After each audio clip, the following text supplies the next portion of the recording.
vamos a hablar un poco del Renacimiento. Hay que entender el Renacimiento como un tránsito entre la época medieval y la moderna. Entonces, en este video iremos ajustando un poco el pensamiento de ambas épocas. Así que, veremos qué sucede. Estoy un poco nervioso. Lo primero que hay que destacar es que en el Renacimiento se genera el pensamiento heliocéntrico. Una comparación válida es que en la Edad Media, en el común de las personas o en el imaginario de las personas, la Tierra era plana.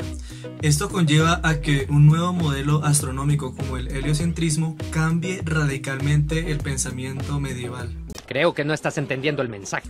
Así las cosas, pues no hay más sino que retornar un poco hacia los clásicos de la filosofía. Y no solo en filosofía, también en historia, en ética, en política.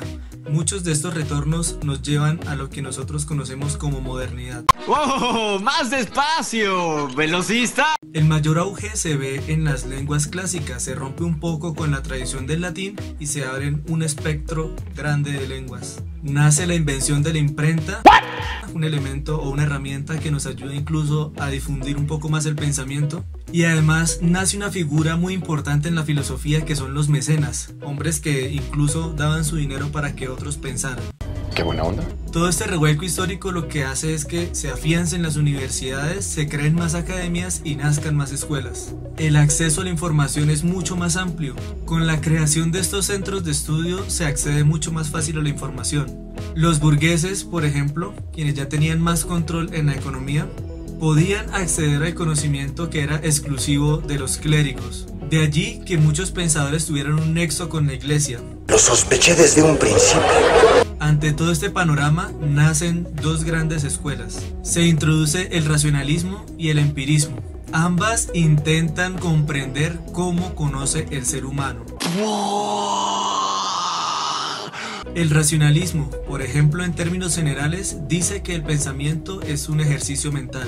Por tanto, todo conocimiento obedece a un ejercicio mental. Por el contrario, el empirismo obedece a otras dinámicas. Dice que el pensamiento es un ejercicio mental, pero está subordinado a la experiencia. Claramente las definiciones que aquí damos son un poco cortas para la amplitud de pensadores que hubo en la época, pero nos pueden servir de base para iniciar esta discusión.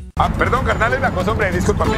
Podríamos decir incluso que la filosofía posterior es un ajuste o un refinamiento a este tipo de postulados iniciales, pero este tipo de discusiones ya son adentradas netamente en la modernidad. Sin embargo, podemos hacer una pequeña síntesis hasta el momento.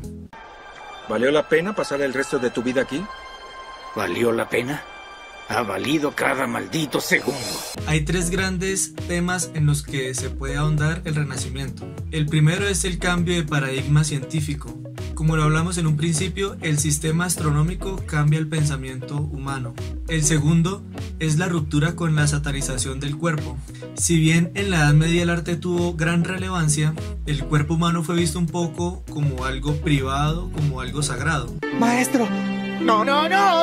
En el Renacimiento, por el contrario, el cuerpo humano es exaltado. La tercera es el acceso a la educación. En la Edad Media, los conventos y las iglesias eran quienes promovían la educación. Pero este acceso es un poco limitado, porque solamente era para los clérigos, ni siquiera las monjas podían acceder a él. No te pases de listo conmigo, muchacho. En el Renacimiento, evidentemente, el dinero marca la diferencia y aquellos que pueden acceder a la educación son quienes tienen las posibilidades económicas. Una gran herencia que nos deja el Renacimiento es el gran concepto de humanismo. Es, en términos generales, exaltar al humano sobre todas las cosas. Se rompe un poco con el pensamiento teológico. Sin embargo, un poco después se conocerá algo que se llama teodicea. Maravillosa jugada. Pero claro, toda esta información, estos detalles del empirismo y el racionalismo ameritan otro video. ¿A qué costo? Por ahora, no dejen de suscribirse y darle me gusta a esta información.